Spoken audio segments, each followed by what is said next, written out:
Come explore Wilmington with me and my deaf parents. We took a trip to the USS Battleship North Carolina.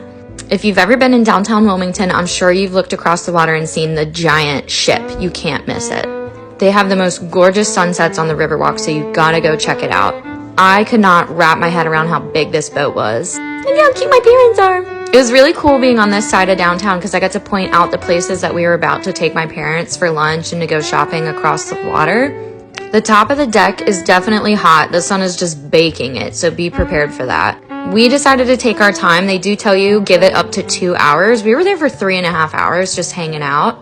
Every single part of it, you are gonna have to like climb into the boat, but they have all this cool stuff that like still works that you can look at. This scope was looking at a apartment all the way across the river. This compartment was tight. We had to literally climb up in there. So with my deaf parents, it was kind of hard. Like one of us that was hearing had to go ahead of them, let the 2 deaf parents go, and then one hearing person would be behind them. Luckily, it wasn't too hot. It wasn't too crowded. Definitely plan ahead, maybe go on like a morning weekday.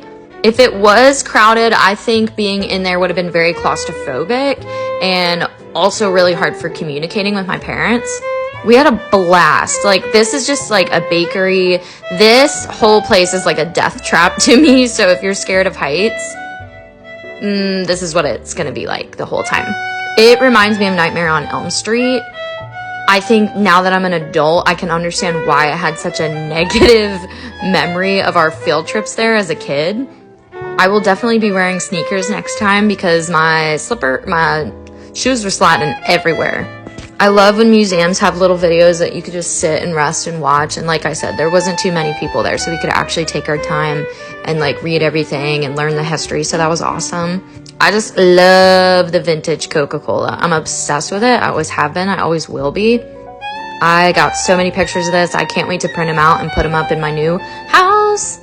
This literally just was giving me memories of being on base with my boyfriend, being at the PX and just seeing that it is a whole lifestyle. Like you literally you weren't able to leave the boat, obviously, but you didn't even need to.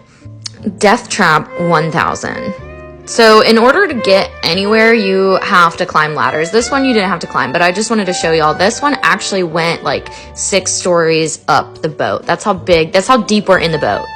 Everything that you touch is bolted down. You can't really play with much. The whole place is ladders and stairs. So just be prepared to climb for, I don't know, 4 hours.